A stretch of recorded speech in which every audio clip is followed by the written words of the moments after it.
We are going live. It's waiting on YouTube. It looks like we're good. We're live. Hi, everybody. How are y'all doing? In case you can't notice, I got Josh with me here today. Hi, Josh. Hey, what's going on, fellas? Let me know, guys. Can you all hear Josh and myself okay? Phil is out of town this weekend, and so is, or AJ was not feeling good. Hey, Sean, how you doing? I'm going to get to see you soon, right? You're coming. You'll be here. Reverb. What's that? You hearing something? Got feedback? Hey, Phil joined us in the chat. Hi, Phil. AJ says we sound good. Are you hearing everything okay, Josh? Josh, did I lose you? Yeah, I got like reverb coming back on me. In your headphones?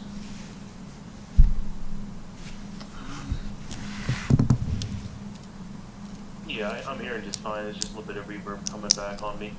Okay, so are you going to be good? Is that on your end or mine? Am I doing something wrong? Yeah. Yeah, it's your end or yeah, it's my end. Yeah, I can hear it on my headphones. But is it because of my settings or yours? Wow, look at the chat blowing up already. Hey, Captain, I can hear you both. That is great. I'm kind of getting the hang of this. I am going to be getting some professional lessons here before too long.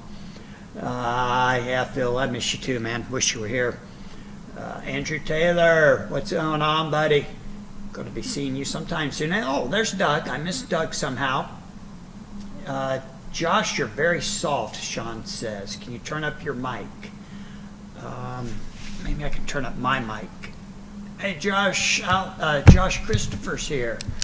Hey, dudes, I still don't have home internet, but I just bought a Verizon hotspot, so I get to tune in live tonight. That's awesome.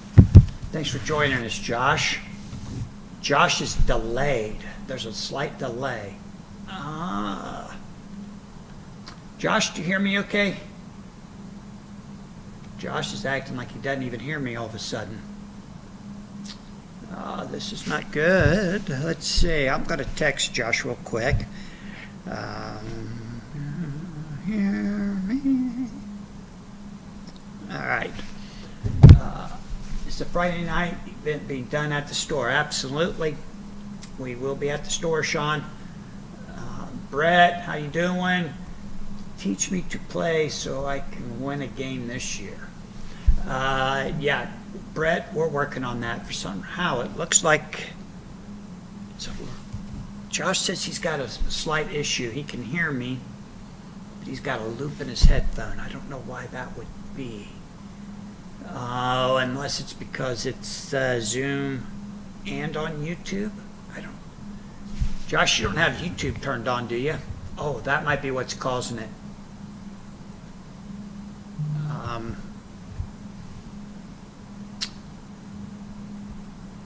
Josh, do you have YouTube on and the Zoom meeting?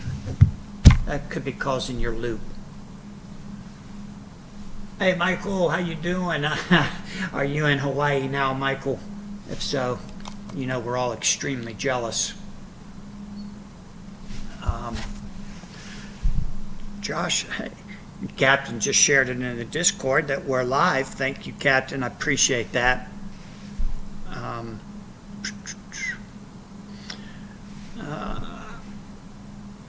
Josh. Let's see if I can get Josh to say. Hear me? Yes, I got you Okay. now. Perfect. Okay, am I loud enough now? All right, chat, let me know. Is Josh loud enough? One thing I could try is this. All right, Captain.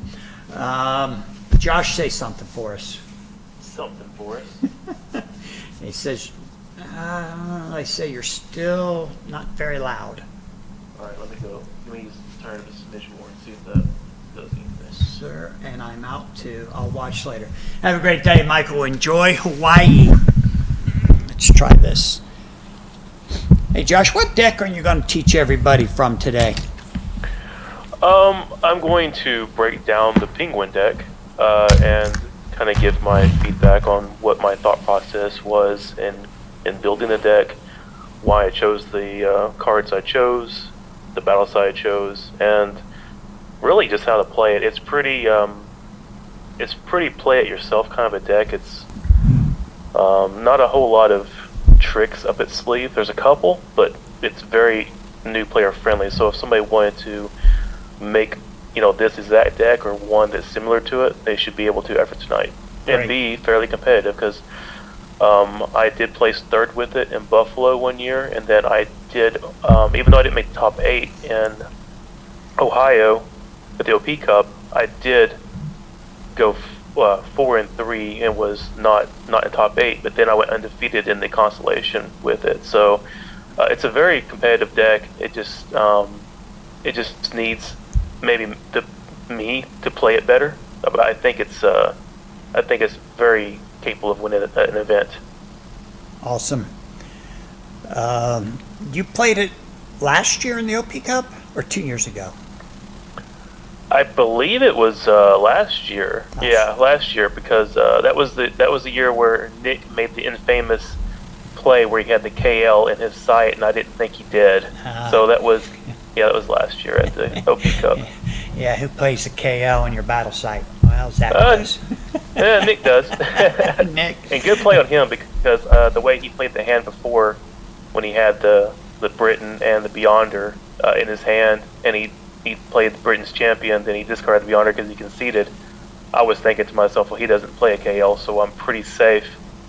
And then he got me, so, I mean, kudos to Nick. He did a great job, and he wound up winning that match. So kudos to him. It was a great game, and he pulled it out. Good. Before we get into that Learn to Play session, I want to talk a little bit about the Champ of Champs. It looks like it's going to be a strong field of competition. This is not going to be a pushover event. The top 10 players are all here. I think we're going to have 14 out of the top 16, and we're really getting excited. And you're coming, and 2 other guys from out that way, right? Ricky? Yeah, the Oklahoma gang will be there in full force. I might have a couple surprises, so we'll see. It's not guaranteed yet, unfortunately, but I might have a couple more that's in the Friday play-in. So we'll see. We'll see what gets a little closer. That's awesome. Right now, Sean's asking how many people are coming. We're probably going to hit 30 between the play-in, the Champ of Champs event, and the tournament for the rest of us. I don't think it's going to be a problem. We're going to have 28 to 30. I think may go over 30 if we get surprised by anybody. So the Champ of Champs itself is going to be a full 16 players, and it's really going to be a good time. Liquid Death is going to supply some free water. Jets Pizza is going to supply some pizza on Saturday.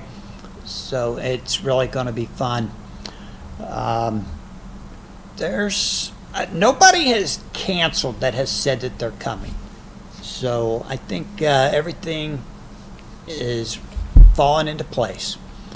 And it's, let's see, Friday night the play-in game, since we're only going to have probably 5 open spots, probably be 4 rounds. And at that point, we should have 4 or 5 undefeateds, depending on how many guys actually show up to play in it. And we will make a list of probably the 8 players,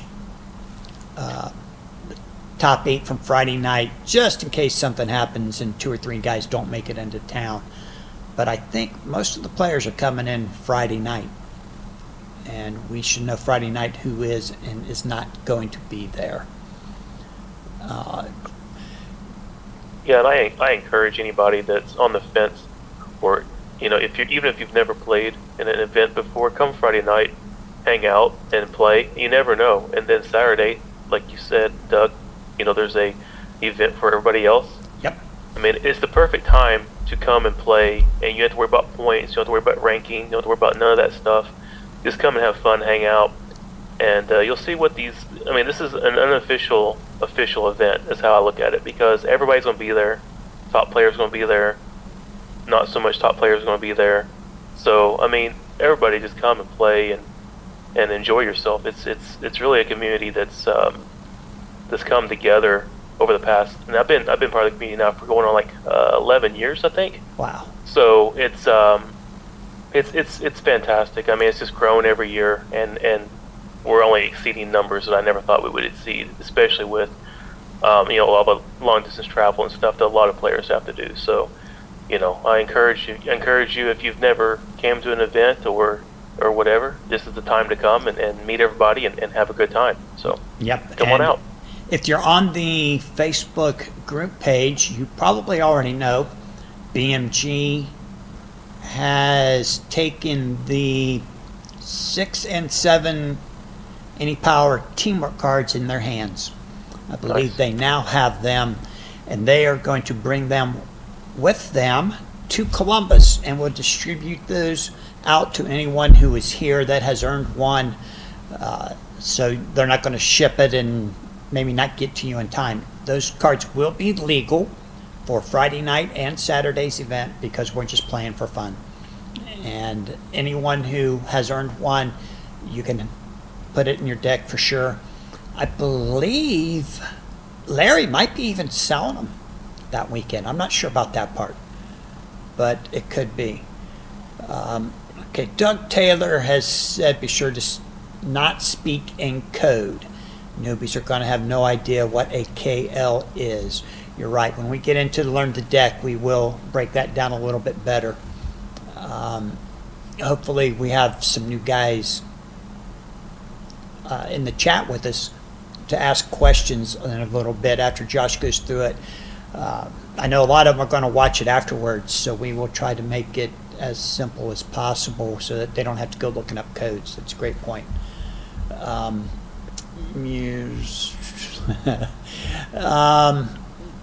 Sean says the Kobolds will certainly be laughing during the D&D game. Okay. Yeah, I'm ready for that. You have no idea. Yeah, that's going to be fun too.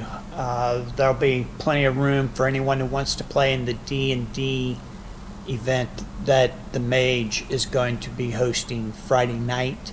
Anyone who's not trying to qualify. I don't know. I hope everyone who comes Friday at least tries to qualify. That'll make it even that much better event. But if you don't want to and you just want to sit around and talk to some veteran players and learn a few tips and tricks, well, of course, that's more than welcome to. And Sean, what time do you plan on starting the Magic or the D&D event? You gonna do that around 7:30? We'll cap it at 6 players for the D&D. Okay. I think that's a good number. I don't think you'll go over 6. We got Josh in there. So we get Josh and 5 other players. It'll be a good time, whatever you're doing. The food court will be open hopefully fairly late. I'll talk to a few of them and see what their plans are. If you've been here before, you know that there's a food court here at the convention center. I think we have 8 restaurants. So hopefully most of them will be open late. I'm sure Jet's Pizza will. Subway probably will. Maybe Mykonos, the Euro place. And hopefully 1 or 2 more. Maybe the Chinese place and Charlie's Subs. Maybe they'll stay open late for us. They will all be open on Saturday. So you can get breakfast here at the convention center if you like. Eat before you come, whatever, but it will be open for breakfast, lunch, and dinner. All the food court will be open. So there is a couple other big events going on here at the convention center. So what we're going to have you do is make sure you park in the east parking lot at 80 East Nationwide Boulevard. and we'll get you parking there for $1 for up to 8 hours a day. If you plan to park in the garage, it's probably going to run you $20 a day. Let's see, the mage says 7, that is ideal, but we will also depend on what time we get into town. We're leaving in the morning from Niagara, so hopefully well before dinner time. Awesome. I'm going to be here at 10 a.m. I'm going to be setting up the room, making sure the camera's all set up, ready to go, and just making sure the room is ready. And Josh, if somehow we get disconnected in this Zoom, let's go to that second meeting that I set up. I'm on one of the free accounts. I only get like 40 minutes. Okay. All right. So, without further ado, Josh, let's take a look at this deck that you're going to teach everyone to play with tonight. Okay, and before I start, I want to also just say a quick little spiel. Even if you want to come out Friday night and just hang out like Doug mentioned, and there's no pressure to play, and then Saturday is just a fun event. So Yeah. you don't no pressure to play, and worried in the back of your mind that, well, if I don't place, then I can't play tomorrow. Just come and hang out Friday, and then play in the fun event Saturday. And then also I want to add to that, April 19th and 20th is the Oklahoma City Shootout. Yes. I have a huge venue that's rented. It's going to be a lot of fun. So if you're thinking about traveling to Oklahoma City in April, it's beautiful here that time of year, and the venue is beautiful as well. And there's restaurants all around and stuff. So, anyways, just want to throw out the dates in case you guys didn't know. April 19th and 20th. Come on down and or up, depending on where you are. But we'd love to have you in Oklahoma City. Okay, without further ado, I kind of want to just first of all kind of go through what I think about whenever I think about building a new deck. So, as a lot of people know, I really, really love to play KO decks, or where you have the KO event from, I believe it's the Crossing, and there's a DC event set that has it as well, but I can't think of it offhand. And I love to play lockout decks, or a deck that has different ways of routing attacks to a different character, or to a certain character. And I also love playing like Smash decks, which is a lot like what Doug was playing, I believe, in Boston with your Hulk, the Hand, and Mr. Fantastic deck. Is that correct? Yep, and the Hulk.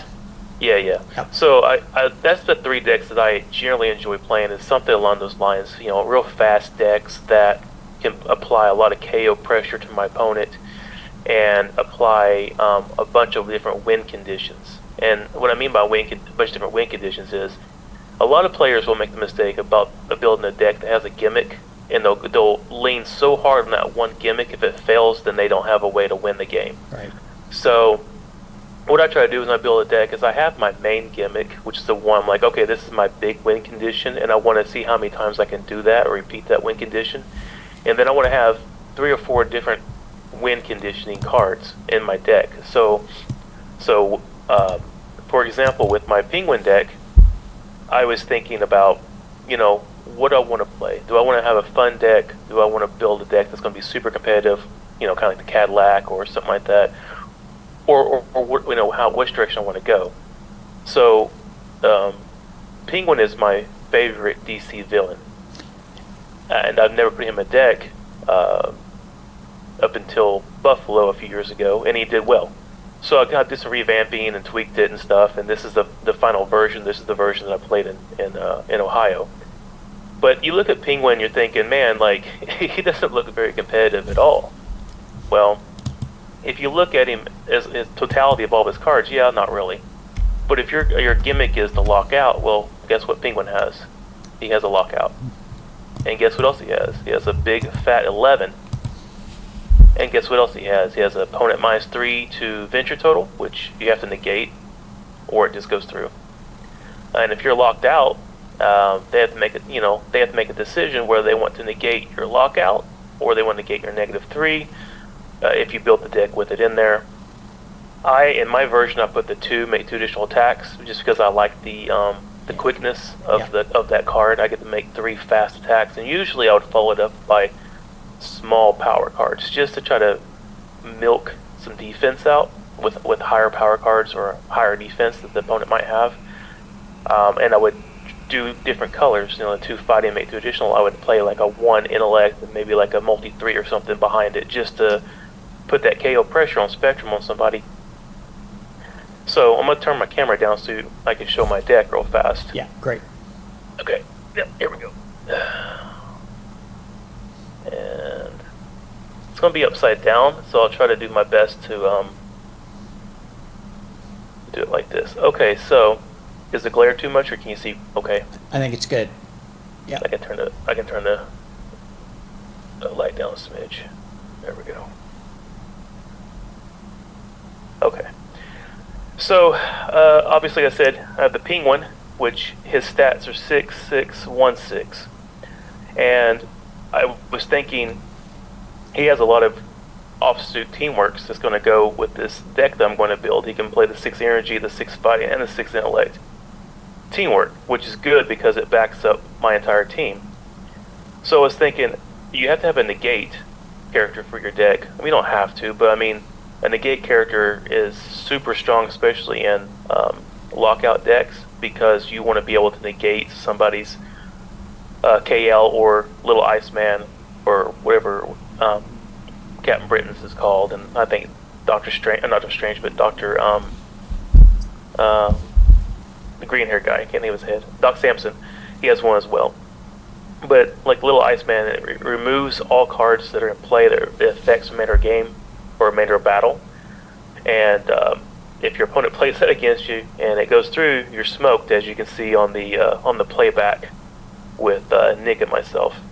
Hey, Josh, just to interrupt you for a little bit here. Sure. In the chat, Doug Taylor says maybe describe what a lockout is, and Sure. The Mage says we're still already too advanced for new players, too much jargon, start with basics, what are power cards and grids. And the Captain says, yeah, I was confused what lockout meant. Okay, sure. Yeah, lockout is, I'm going to show the card. So this is the lockout. I don't know if you can see it, but if you can read it, this is Penguin's lockout. It says avoid 1 attack. Penguin may not be attacked for remainder of battle. Move that to your right just a little bit. Right here? There, that what? Yeah. Now you're on the screen. Okay. Can you see Penguin too? I can now. Okay. So this is his lockout. This is the main card or cards of the deck. This is what makes the deck function. A lockout would be when you can't attack that character anymore. Correct. And so, whenever your opponent attacks and you have this, you want to play that to lock Penguin completely out, so the attack has to be routed somewhere else. Does that one say avoid 1 attack? It does. It does. And there's different versions of it, and I have the different versions as well. So I will go through what the differences are, because they're worded a little different, but they function the exact same. Right. Almost. And then, well, one of them you can play offensively, though. Right. Yeah. So the second. So I was like, okay, who can I pair up with the Penguin to make him stronger? Well, there's only one. You don't have to. But I recommend playing an 8-stat character. It just makes your deck more diverse with your level 8 teamworks and your level 8 power cards. So there's only one 8-stat in the game that has a lockout or avoid 1 attack, may not be attacked mirror battle, and that's X-Man. And he's super strong. So with X-Man, he has this exact same one as Penguin. It says avoid 1 attack, may not be attacked for the remainder of the battle. So as you can see, the theme here is avoid 1 attack, cannot be attacked for the remainder of battle, right? And so back to my negate character. I kind of skipped around. I apologize, guys. If I can find my characters again. Oh, here they are. My negate character, and there's only one in the game that has a complete lockout, and that's the Reapers. You could also use Donald Pierce hero card if you wanted to. But the reason why I chose the Reapers is for a grid matchup. 7 fighting matches with Penguin 6 fighting. Penguin kind of backs up the Reapers for that. Also, the Reapers with 5 energy, so the stats kind of match a little closer for them. And with him, he has the different version, but it functions the same almost. His says Reapers may not be attacked for the remainder of battle. The difference between this one and these two is the fact that you could play this on your turn, like offensively.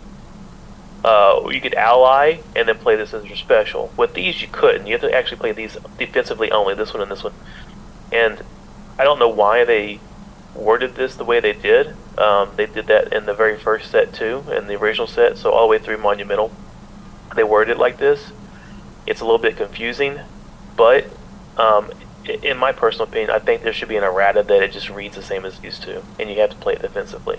But that's just my opinion, and I don't want to get too technical on things. But so my negate character has a complete lockout, my 8 stat character has a complete lockout, and my backup, my support character has a complete lockout. And when I say support character, I try to build a deck that I don't get too crazy on specials for one of my characters. And the reason for that is there's so many KO decks being played. And you have to have a target for that KO. And my target with this deck for the KO is Penguin. So if first hand or second hand or whatever, and if Penguin's still around and the KO gets played, I'm definitely choosing Penguin to be KO'd. And because of that, I only play 3 cards in the deck for him. I was only playing 2, and I did a lot of play testing, and I was realizing that I wasn't getting a special card placement slot for Penguin often enough, so I added a 3rd card, and it seemed to work out pretty well. So I play his Big 11, which I was talking about win conditions earlier. This is another win condition card. This this card right here has won me several hands, just because nobody's expecting it. Come out and just smack on with it with an 11. You have to straight avoid it or negate it, or like Acrobatics, which is Beast's only universe card, or a card similar to that, which the code I believe on those are CN. But we won't talk codes, we'll just try to talk the actual card. And then I play his multi-2. Or not his multi-2, I'm sorry, his 2 make 2 additional attacks. That's only 3 cards in the deck for him. This is only 3 cards in the deck that only he exclusively can play. That means he is cannon fodder. So he's just in there because I like Penguin. He's like I said, he's my favorite DC villain. And if he gets targeted, I let the hits hit, especially if I can defend him just enough to keep him around, because I don't care if he takes hits or not, because I'm just going to KO him first chance I get. And then for the Reavers, you guys are probably going to be like, what the world? But for Reavers, I play his pretty boy, which is the complete lockout. And then all I do with him is I just have 3 negates. That is it. No 7 energy. No 7 energy, no 4 fighting, no gateway, which is the one where you remove a place card or place cards and remove all the hits. None of that stuff. Again, this deck is one of those ones where the characters are kind of expendable for the most part. Like, obviously you don't want Reavers to die because you want to have your negate character around for as long as possible, but it also it helps me keep track of card count in my mind. And that's the thing that a lot of new players may have difficulty doing, because you get excited, you get nervous, or you get whatever. I know I used to a lot, especially playing like top tier players that like to talk trash during the matches. So I won't call no names, Marcel. But whenever you're playing against them, you get a little nervous, you forget what you're doing, you forget card count or something like that. So when you play a minimum cards, then you have minimal chances of worrying about dead cards if they somehow get KO'd. Now by KO, KO means knocked out. Knocked out, right. Somebody's asking in the chat, what's KO? KO is knocked out. Right, KO is knocked out. So the caveat here with this deck is there is one more card in this deck that the Reavers only exclusively can play. So they have 5 cards in the deck, or 6 cards, I'm sorry, I lied. There's 6 cards in the deck that only the Reavers can exclusively play. And that the other one is the 7 fighting teamwork, and then the 7 fighting power card. Just for offsuit backup attacks for the teamwork that's going to be playing with Penguin and X-Man. And this is all that he can play. And the reason for that is you want to be able to play these offsuit. Offsuit means like not your main suit. The main suit of this deck is obviously energy. And then the secondary suit is going to be fighting / intellect. Hey Josh, let's pick up the X-Man hero, show it to the camera, and explain what the 4 icons are. Sure. Okay. So the X-Man hero, he has an 8 energy, a 3 fighting, a 3 strength, and a 3 intellect. And the highest you can be is an 8. A power card will only go up to an 8. Correct. And the lowest you can be is a 1. So yeah. So if you have say Reavers dies, and I have this in my hand, the 7 fight in my hand, I can't play it because he only has a 3. Requires a 7. I can't use it. And as you can see, Penguin only has a 6. So again, this would be an unusable card. I just wouldn't be able to play it. If I was to draw that 7 fighting or that 7 fighting teamwork later in the game, and X-Man or Reavers was KO'd already knocked out, I would have to discard those cards into the dead pile because they're unusable. Right. You can only use cards in your icon to your numbers. Correct. So X-Man could go up to an 8 in energy, but he can't use an 8 in any other icon.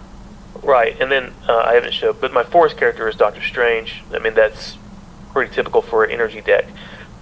Here's the reasoning for also the deck build with the characters that I've chosen is because everybody can kind of back up the stats of everybody else. So, for example, Penguin can kind of back up the Reavers with the fighting stat. Doctor Strange backs up X-Man with his 8 energy stat. Doctor Strange also backs up Penguin with his 6 intellect stat. And the Reavers with 5 energy, which is kind of backs up, but that's not really.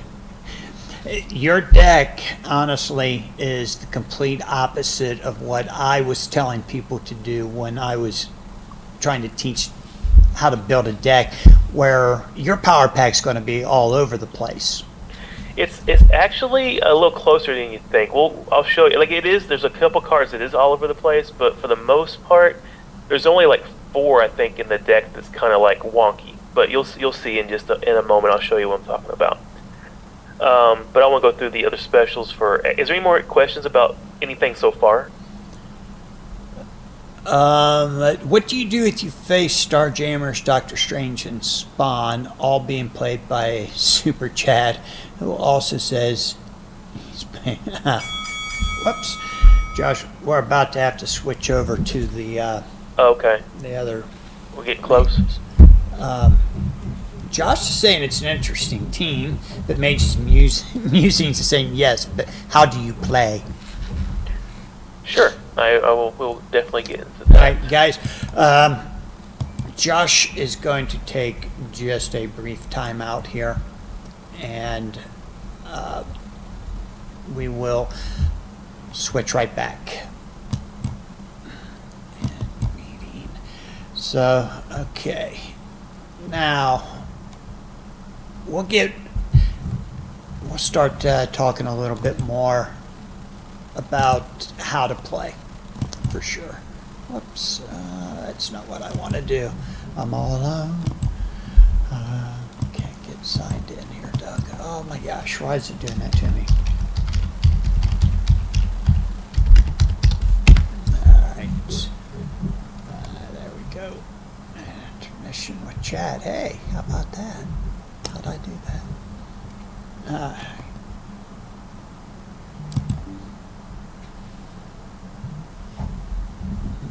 I did. Power 2 is started.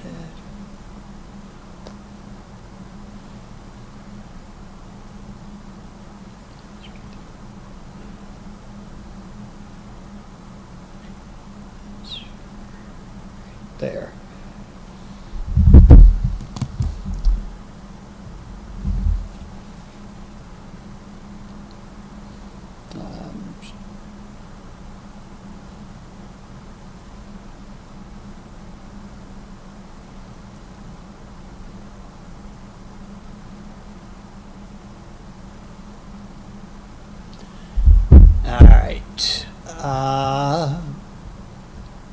All right, guys, I'm just waiting for Josh to come back into the Zoom, and I am there. Let's see if looks like he's having a little bit of an issue, but we'll figure it out. Okay, here he comes. I have to let him in. Someone's knocking at the door. Somebody's ringing the bell. All right, Josh is in.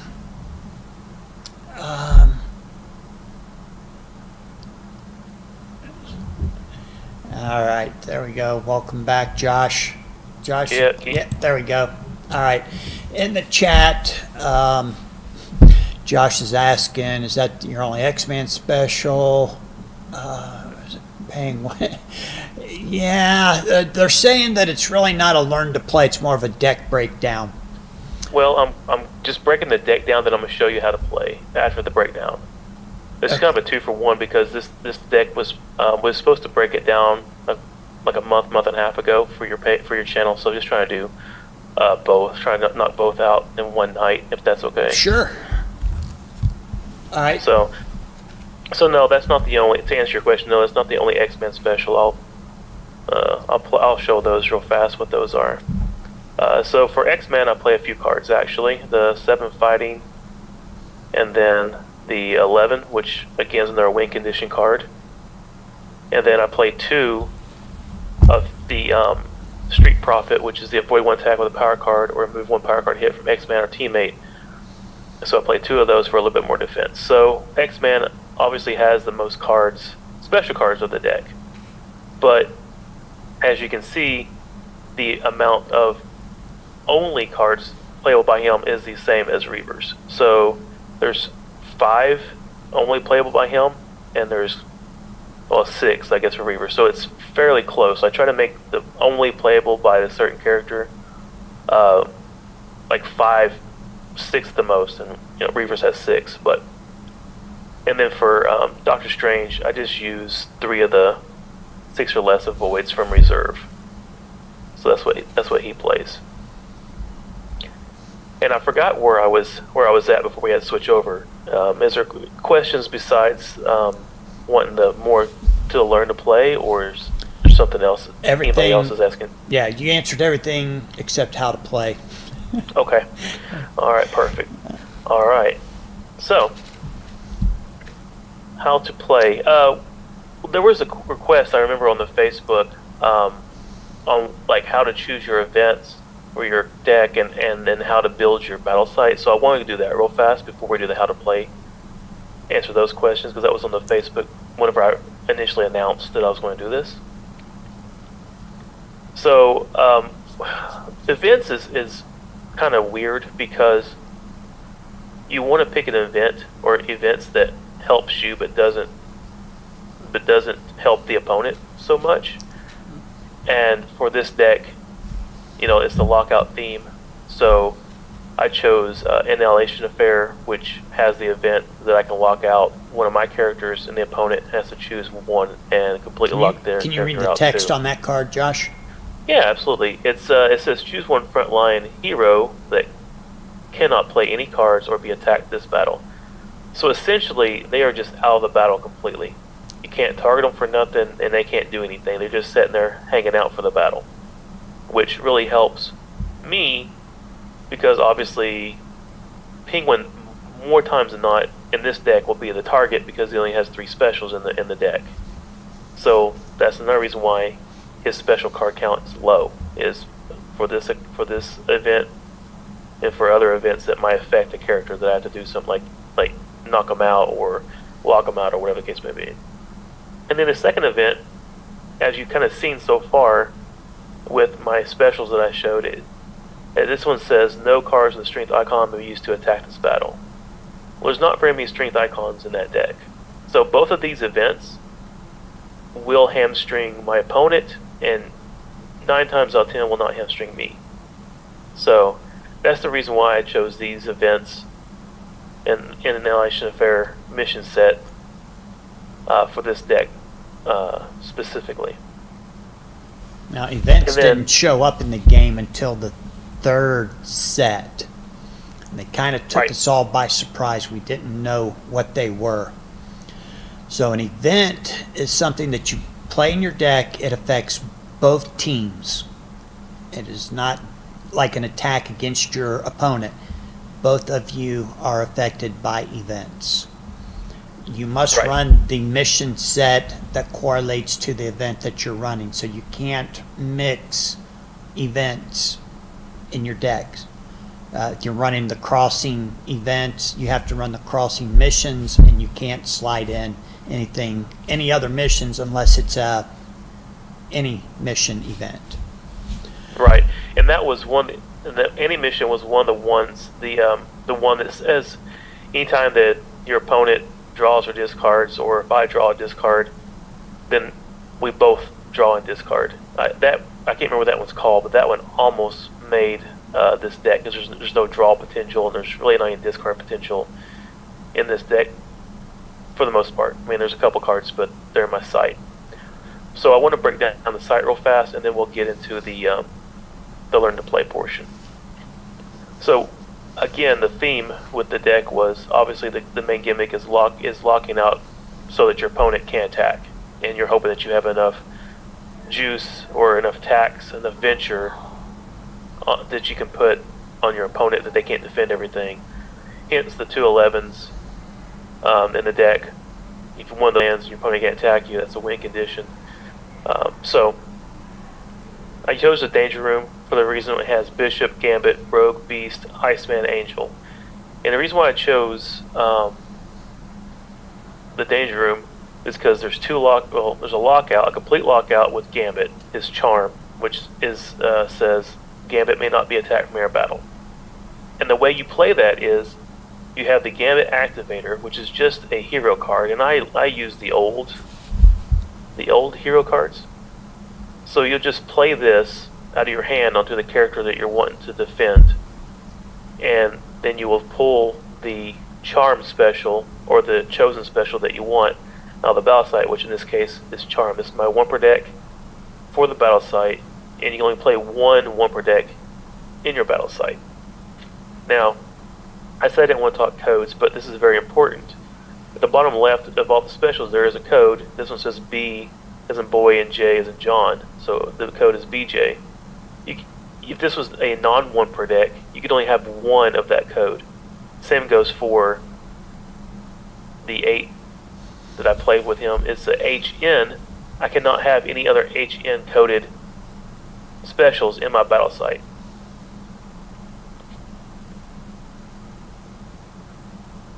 And then with the other soft lockout, we call a soft lockout is a lockout that doesn't completely make the character untouchable. So that is a card like Beast Acrobatics, and what that says, it says only attacks made with universe cards may be played against Beast for remainder of battle. And you play this same way as you played that when you would have the Beast activator in your hand or placed, and you can place it to your team overpower only, but which is your home base. You can place it there, but you have it out of your hand. You play the activator to defend whatever character you're trying to defend with. The problem with this is if your opponent has Teamworks or Basic Universe or Training or any other universe card allies, they can go right through that. But it deters a lot of attacks. So you have your hard lockout, which is what we call a lockout that you can't get around unless you get rid of the card somehow. And we have the soft lockout, which is this one, which allows specific card types to get through. And in this case, it's universe attacks or attacks with universe cards. There's another reason why I chose this site. And it's kind of an odd card that a lot of people don't play, but it actually did win me a game. Is Rogue's Southern Belle. And this card reads, target opponent. Unfortunately, you cannot choose your actual opponent. You have to choose a character. So it should read target character. May not attack Rogue for remainder of battle unless she attacks him first. Well, if it's late game and your opponent only has 2 characters left, and you play this on, say, the Starjammers, and they have the Raza, and the Raza, which is the target character must discard all placed cards that can't attack, and they have a teamwork and a couple power cards placed. If you play that on them, they're just kind of sitting there not doing nothing. or they have to route attacks to somewhere else. So this battle site is all about routing attacks to different areas. So that was the reason for this. And that's actually the scenario that happened. It was, I forget who was playing, it doesn't matter. But he had 2 characters left. One of his characters was piled up. I mean, his placed completely out. Had a power card, special card, universe card placed on that character. I had X-Man left, and I think Doctor Strange. And I played this from Doctor Strange onto that character, and then I had X-Men's Lockout, and that won me the game. X-Men's Complete Lockout. So it's an underrated card. It is very niche. It doesn't work all the time. But it's a card to consider if you want to play something that's fun, and nobody's expecting that. And it's a great card because you can't just defend it with you have to use a straight avoid one attack, or something that just avoids the attack or negates the attack to make it where it doesn't land. So that's the reason why that I chose this battle site. Is there any other questions about the battle site and how to build one, or just do I need to go more in depth with that? No. Everybody's good? Yep. Okay. Alright, so how to play.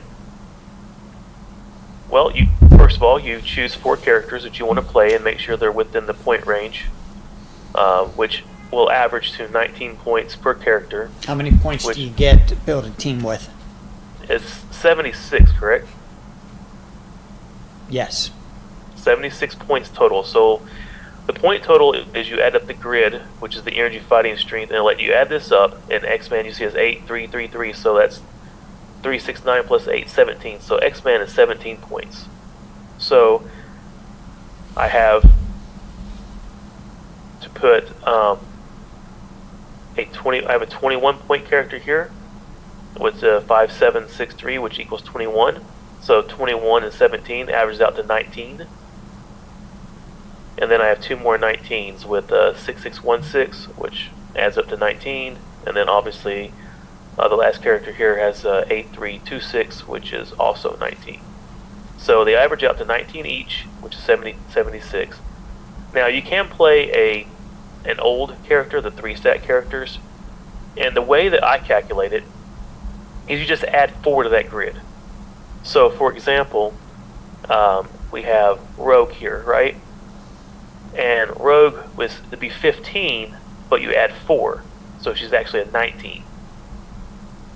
So if you could actually play her in this deck if you wanted to take out, let's say, pink one, you could put in the old school Rogue, and she wouldn't be 15 points, she'd be 19. You have to add 4 to it for the point total sum for your deck building points. And that's because you only get 72 points to build a deck if you use a 3-stat character.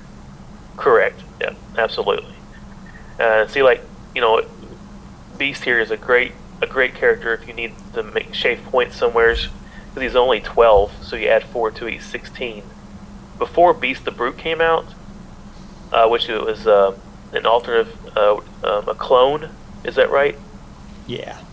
A clone of Beast.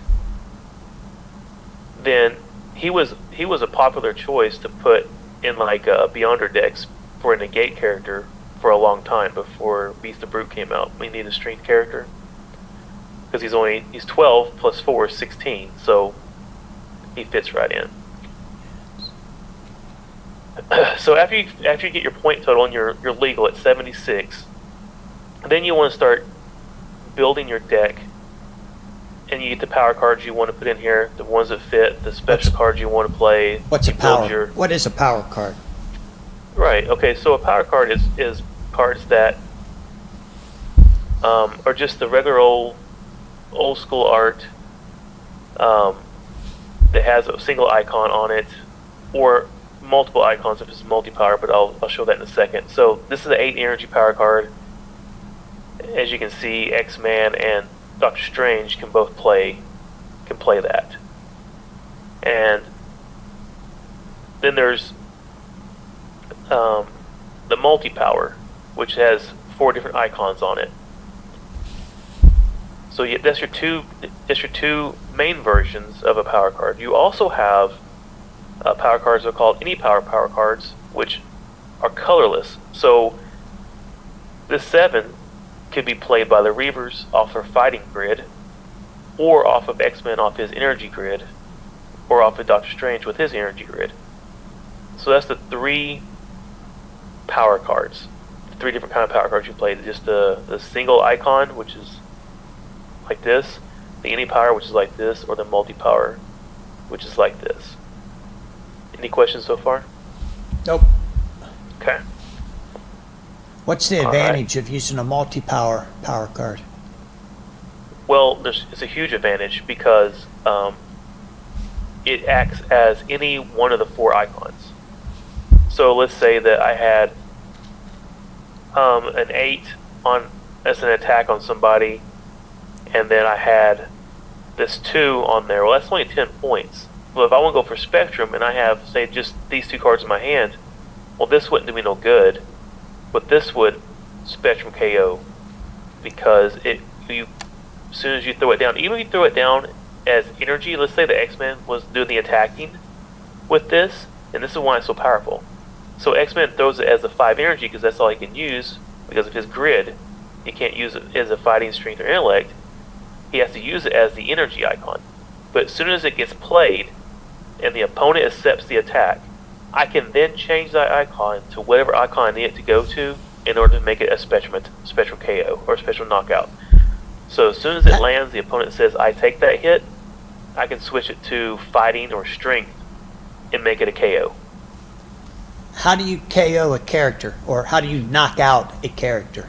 Sure, there's the 2 main ways is the 2 most popular ways, obviously, is by Spectrum KO, which is you have 3 different colors, which I'll just use this right here, which on this right here I have energy, intellect, and fighting. So this is a Spectrum KO. You're using 3 of the 4 colors of, or 3 of the 4 different stats on the grid. The other way is to cumulative KO somebody, so which would be 20 points, and it doesn't matter. It can be all 3 of the same color, or 2 of the same colors, or whatever. This, 8, 16, and 6 is 22. You have to get 20 points or higher to KO most characters in the game. And I could even, if I wanted to do, if it was any power, then the 6 would still work because it's As long as it adds up to 20 or more. right. As long as it adds up to 20 or more. And obviously, there's a couple other ways to knock out a character. The other way is by an event. There's an event that will just knock out a character on both sides, for you and for your opponent. It doesn't matter what the point total is on them. It just automatically knocks them out, so they're out of the game.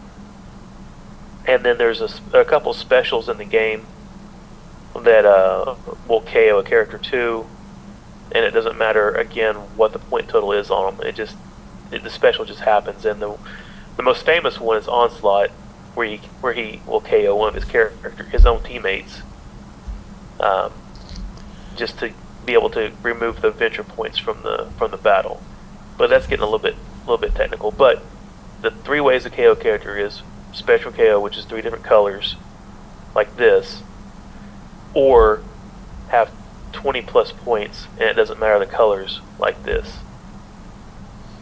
Well, how do you win the game? Okay, yeah, winning the game is the short answer is you have mission cards. You'll have 7 of them to start out with, and they start in a neutral position, or the reserve mission pile, which just means you haven't lost any, you haven't won any. You win a game by getting all 7 of these from the reserve to the completed. Now, sometimes this takes 1 hand, sometimes it takes 5 or 6 or 8 hands, because you'll be venturing 1 or 2 per hand, depending on how good your hand is versus how good you think your opponent's hand is. And you'll bet, kind of like what you do in poker with the chips. You're like, oof. Yeah, I have a really venturing good is just a hand. nice way to say gamble. Yeah, it is. It's basically you're gambling. You're right. Because the thing is, you're really gambling once you go more than 2. Because for every card over 2, your opponent gets to draw 1. So if you venture 3, your opponent gets to draw 1 card, 4, 2 cards, 5, 3 cards, etc., etc. So If you venture 7, your opponent gets to draw 5, and you better have a really, really good gimmick going on, or a really solid hand somehow to win that, because that's going to be really hard to overcome, having your opponent draw 5 cards. But that's how you win the game. You can lose the game by getting all 7 cards into your defeated mission pile. That's the short and sweet. How do you determine who wins a venture or a gamble? Okay, you determine that by the cards you have in your deck that have an icon on them. So, like, I'm gonna use these 3 cards for example. Let's say that your opponent has successfully landed this 6 on you, but you've successfully landed this 8 and the 7 on them. I have no more cards that are playable. My opponent has no more cards that are playable. So then we'll add up those cards. Well, my opponent has 6, and I have 15. So I'll win, so I get to advance my card that I bet, or cards that I bet up. So, like, my venture, opponent, it's venture points. Right. Points that count towards your venture. And whoever has Exactly. the most venture points at the end of the hand moves their missions up. And the loser would move their missions down. Right. So the loser would move theirs down, the winner would move theirs up. And then you would do that until either one player has them all here, or one player has them all here. Or if one character or one opponent gets all their characters knocked out, that's the 2 ways of winning if there's no time limit. You know, on time restrained games, there's a lot of nuances that go into that, and I feel like I don't think we should probably go into that in super lengthy. But the 2 ways to win is by KOing all your opponent's characters, or by getting all your venture cards or mission cards. I'm sorry, to the completed Okay. mission pile. And you KO a character by either getting 20 points on them or 3 of the 4 icons. Yes, correct. Nice. Now, how do you attack your opponent? Sure. So attacking is so let's say that I have the Reavers and my opponent is playing X-Man, and I have this card in my hand, and I'm just saying this is 1v1. Everybody else has been KO'd already. Sure. And I just go like that right there to my opponent. Or I'm saying 7 on X-Man. I might verbally say it. Most of the time you just play it on there, and your opponent will know what you're doing. They'll know that the 7 is going towards X-Man. Then they have an opportunity to defend that. And let's say that X-Man had this 8 energy in his hand. He could then say, I'm defending it with the 8. So he defends it, this gets discarded, and the 8 will get discarded into their discard pile, or their power pack, which is separate from the dead pile and the discard pile. So, real quick, the dead pile is one that has like your universe cards in it, and your special cards in it, and if I can find a special card, your special cards in it, and say your activators, and your home base card, if you have those in your deck, which you probably would, but your home base would all go in there. But your power pack is strictly for power cards, and any power card can go in there. You know, that right there would go in there, and the multi-5. All power cards would go into the power pack. All right. I guess we probably should have mentioned what different types of cards are there. We know Okay. We've already covered some power cards. Okay, yeah, there's special cards. We which call have them the border on special them. because they're special to the character whose Right. name is printed on them. Right, so unless something otherwise says only the Reavers can play this card, unless there's something that gets played or whatever during the battle that says otherwise. So the special is special to the Reavers because it has their name printed on the card. A home base card will say what home base it belongs to right here. This one says any home base.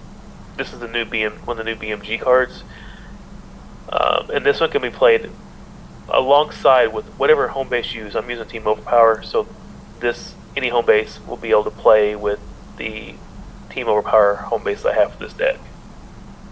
And then you have teamwork cards, which have a main stat to use. This one's intellect, and then you have 2 substats, which is fighting energy to make follow-up attacks with. And then your activators, obviously, are these right here. I kind of went through those already. I don't have any basic universe or any allies in this deck. Basic teamwork is actually a form of a universe card. Right. Yep. It is a universe card. So yes. there's a training and a basic universe card. Right. Let's cover placing cards real quick. Yeah. Okay. You can place a card on a character for that character to use at any time, whether it's that hand or the next hand or 3 or 4 hands down the road. Right. So I'm just going to set up my characters how I would if I was normally playing, and I'll just show you like how the placing would work. Can you see them? Yeah. Everybody see them? Yeah. Okay. So this is how my deck would be set up whenever I'm playing against my opponent. Then my battle site would go here. And 1, 2, 3, 4, 5, 6. Oh, perfect. Okay, so I have 8 cards in my hand. This is like I drew my hand, right? So first of all, I'll check for events. I have no events. So the next phase is the discard phase. Well, I don't have any duplicates. I don't have any unusable cards, right? And my opponent would do the same. If he did or she did, they would discard them. And then now it's the placing phase.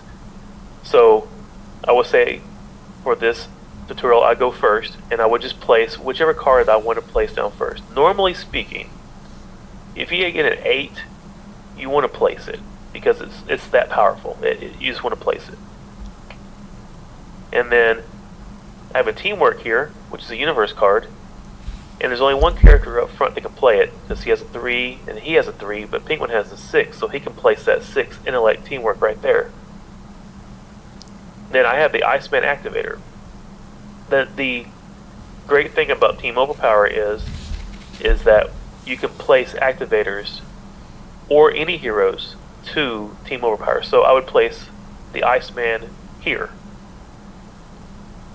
Also, I have the any home base that would also get placed here to the home base. Now, if you was playing a home base, like it doesn't matter, and it had a home base card, which would be the green borders, you could place it here. Now, I have this. There's no more cards I can put on here. There's no the home base now has an activator and a home base card. I can't put anything else on it. You only have 2 slots. So let's say I was playing a different home base and I had an actual home base card in my hand that was only for that home base. I couldn't place that because I already have the any home base placed there. That probably was a little bit confusing, but I just wanted to emphasize that you can't put multiples on there. I could, if I had another activator, I could put another activator there. I can only place 1. So there's 1 slot for an activator or any hero, and there's 1 slot for your home base card. Then I have a special for Reavers. I'd place that on Reavers. And you can place everyone. I just do it like this so that my opponent can see clearly what I have. A lot of people will place their cards like this, or some even still place them like this, which for me, it's whatever, but sometimes it gets lost when you're trying to count cards, you're looking, because one might get like stuffed underneath there a little bit like that, you don't really see it. So I try to do it where it's very open and my opponent can see what I have, so there's no confusion, and so that I don't get confused myself because I might miss a card. How many cards can you place on a character? Generally speaking, 3. And so, like for on the Reavers here, I can place this 6 fighting if I wanted to, and then I have another spot for a universe card there. I could place this 5 here, and let's say this is hand 1. I might just go, you know what? I have a pretty okay hand, but there's nothing great here. I don't have any of my gimmicks. I don't have any of my schemes. All I have is a 7 left. This colorless. And the reason why I didn't place this one 4 is because of the fact that it is only 7 points. It's not a color, or a grid's color for special KO. And so that was, and also I didn't place it because if I wanted to stay in a hand, when I see what my opponent plays, if they placed weak or I thought it was weak, I have a defense for both Reavers and X-Man, which is going to be probably the targets. Brett says, don't forget about tactics. You can place the cards that nobody uses. Right, yeah, if you had a double shot, you could place that as well. You're absolutely right. I rarely see tactic cards. You could also place, if you're playing them in your deck, artifacts. But prior to the BMG cards, artifacts wasn't really relevant. They're pretty relevant now, so if you had artifact, you could also place it onto the character that could use that artifact. So in this scenario, let's say this is hand 1, and I got the 7. My opponent looks, maybe they look equal to me, or maybe I think that they have maybe more points, and I say more points, that's all this combined. So whenever I'm thinking about what can I put on my opponent, what can I defend, because I don't want to lose Reavers or X-Man hand 1, and I can't really defend much if they go after somebody. So in this scenario, I would probably place these cards that I have placed, hold this in my hand, see what my opponent did. Then I would gamble just one card, one venture card, and I would just immediately just say, I run. I concede. It's your hand, because I'm trying to build up card count. So card count is how many I have placed, including how many I have in my hand. So the idea is to hopefully next hand when I draw, I'm hoping to not draw any duplicates. I'm hoping to get 8 more cards, so that way I have 15 total. And I'm hoping that my opponent will discard 1 or 2, and then now I can get back in the game and I can apply pressure. So let's say hand 2. Hey, hold on just a minute, Josh. Yep. We got the captain on here makes a very good point. He asked 3 or 4 questions all at once here. How many cards do you draw? How does a battle end? How and why would you quit a battle? And what effect does that have? Okay, so let's go through those one by one. What was the first question? How many cards do you draw? You draw 8. Every hand. Every hand, unless something changes that. There is cards in the game that says draw different, but for most part you'll just draw 8. There is, like I said, there is a artifact that allows you to draw more than that. There is a home base, like if you play an Onslaught Citadel and you play those characters only, you can only draw 7 because of the inheritability that's on the home base, which is kind of terrible, but that's just my opinion. And then there's also an event or events in the game that allows you to draw more cards, or to either discard duplicates or keep duplicates. So, but generally speaking, you draw just 8 unless something says otherwise, and you do that every time you draw for the new battle. And the next question was what? When does a battle end? A battle ends whenever neither player has any actions that they can actively do. So in this scenario, let me just back up. So in that scenario, I had this 7, right? And let's say that my opponent plays completely out. So he had nothing in his hand. He's just playing open-handed. And he said, okay, I'm going to, he's wanting to play. And I'm like, okay, well, I know this 7 can hit. So I play the 7, right? And it hits because I can see where everything I placed. And then they go, well, I pass. I don't know why they would do this. I'm just saying this for a scenario. And I go, well, I pass. So both players have passed. There's nothing in our hands we can play. And because we placed them, we don't have to play them. We can pass on that. So when you have no actions that you can play or that you choose to play from your hand, and either player passes, that battle ends that way. Or if a player concedes in the beginning like I did in that scenario, or mid-battle. And the reason why you would concede immediately is to try to get card count. Again, card count is by having the cards placed plus the cards you draw in your hand. So in this scenario, I was wanting to have these 7 cards placed, and then when I draw a a hand of 8 cards, I'm hoping that I get to keep all 8. And that way I have 15 cards. And I'm hoping that my opponent has a duplicate or 2. And so maybe they have 14 or 13 cards. That way, I can bet 2 and not give my opponent any cards to draw. Because you bet more than 2, remember your opponent gets to draw 1 card for every card over 2. So draw 1 card, you bet 3, 2 cards, you bet 4, etc., etc.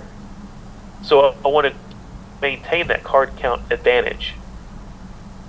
And that's how that's really how you win the game, is by having a card count or by having cards that give you major win conditions, which is those ones I was talking about earlier, which is the lockouts or the big attacks or other specials that does something that's that gives you an opportunity to win by not having card count necessarily. And was there any other questions on that? Why would you quit a battle? Okay, you quit a battle, like if you were on the verge of losing one of your characters you didn't want to lose, or if, like at the very beginning of the battle, you didn't think that you had enough defense or enough offense to do, what you wanted to do, then you want to concede. So yeah, we call quitting concede. Yeah, and that's because you're going to concede the battle and allow your opponent to move his ventured missions to completed. Right. And so, just real quick, I have a real close friend that plays a lot of Overpower too, but he's battle oriented, so he likes to draw his 8 cards, and he may place 1 or 2, and that's it. Keep 6 or 7 in his hand. Well, I'll place these 7, and even if he bets 3 or 4, I'm gonna be like, okay, you can have it, because I know next hand he has 2 placed and I have 7 placed. I know for sure that I'm gonna have card count on him for the rest of the game, and it's so hard to come back from having 5 or 6 cards down. And that's why you want to place as much as you can place, and then try to keep or maintain a card advantage throughout the entire match, throughout the entire game. Hey Josh, So can you see the meeting clock on your side? Yes, it's remaining time 10 minutes. 10? That's what it says on my side. Oh, there we go, 1:37. Yeah, got about a minute and a half left. Okay. What else does any other questions real fast? There was well, there's actually quite a bit that we didn't get to touch on. Ricky said that he was thinking about doing a video, but using the rule book as and go by chapter. Kind of use that rule. That rule book's pretty hard to understand too. It's a very complicated game, and it's hard to teach whether you're using a rule book or a video. So Yeah. Ricky didn't come up with a good way to put that in a video. I'm all in. But Yeah, and I may get a do one. Maybe Ricky and I can get together here soon, and maybe we can get one and do one together. Maybe we can play a game, him and I, and we can just talk out everything we're doing, just every move and why we're doing it, and post that's funny. that. You should mention that, because Phil and I are actually planning on starting that. Probably won't start until after the Champ of Champs. We've only got like 1 week away. Right. But we're going to live stream a game. I think we're going to try and do it once a week, and guys can watch us play. We'll have audio on, we'll have the chat on, and you can ask us questions. Why did you play that? Because we're not going to be like real serious about it. It looks like Josh, we're going to run out of time. Did you just disappear on me? Yep. Okay, sorry guys. Josh has left the building, and it's just Doug right now. Hey Vlad, good to see you in the chat. Captain, I appreciate all your comments there, and you too, Ricky. I think it's so hard to teach this game, and I don't like to sit down and teach somebody in person, to be honest with you, because it's just has so many complex levels. So we got to break it down to the very, very basics. And, Mage's Musings had a lot of great comments too. I would love to maybe have him come on and try and show his way of teaching the game, because it's not easy. And yeah, I thank you guys, Josh and Captain. You like that idea, huh? Maybe Phil and I will start it a little bit sooner than we planned. Then you guys can ask us why we're playing characters and why we're playing the cards that we're playing. So it won't be as basic as just learning to play from the beginning, but you can watch us play, how we play, and ask us why we played what we played. Sometimes we won't have a good answer. So I know tonight we really didn't start as basic as some of you would have liked, and I totally get that. So we'll keep working on that and try and figure out a way to do that. And Ricky, any suggestions you have, I'd be happy to listen to. Let's get back to the Champ of Champs really quickly. I know you guys have, some of you have already booked your rooms. I got 5 guys at my house. Somebody booked the comic book room here again in Columbus. If you don't know what that is, it is a themed Airbnb, and it's pretty cool. The Game Master, how you doing, buddy? I saw you come in earlier, and I didn't want to interrupt Josh to say hi. Glad to have you on the live stream. DeathNet Live Q&A play session would be awesome. The sooner the better. All right. Phil's out of town right now, but I'll text him, and we'll see. Be watching for that notification. Hey, there's a great reason for you to like and subscribe, so that when we do that and go live, you can join in and ask us anything you want related to Overpower. Captain says, agreed, Doug. It's very complicated and difficult to teach. Ricky has a great point, and while the rulebook is hard to understand, it is at least structured in a logical way. Yeah, and that's the thing. You can't just sit down and teach someone how to play when you're a veteran, because you probably don't remember what you went through when you first learned how to play. Hey, Vlad, you got any comments tonight other than saying hi? How'd the soccer practice go today? Them kids learn how to play? Next week, we'll do probably a little bit more about the Champ of Champs, of course. Thank you for subscribing, Game Master. Josh definitely did a great job with this being live, though. Tough to do for this game, especially when he's trying to answer questions. Yeah, I agree, Ricky. It was great, but we got to break it down a little bit more basic. Vlad has no comment, just nope. Vlad, you always blow up my phone, but you don't want to talk in the chat. Josh says, love seeing Josh's deck breakdown, very illuminating. Yeah, Game Master, you need a newbie like me. Maybe we can work that out.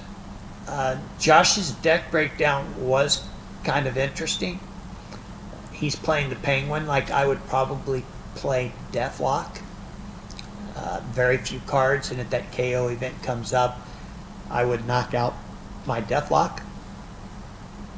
Although I would probably shed a tear to do that.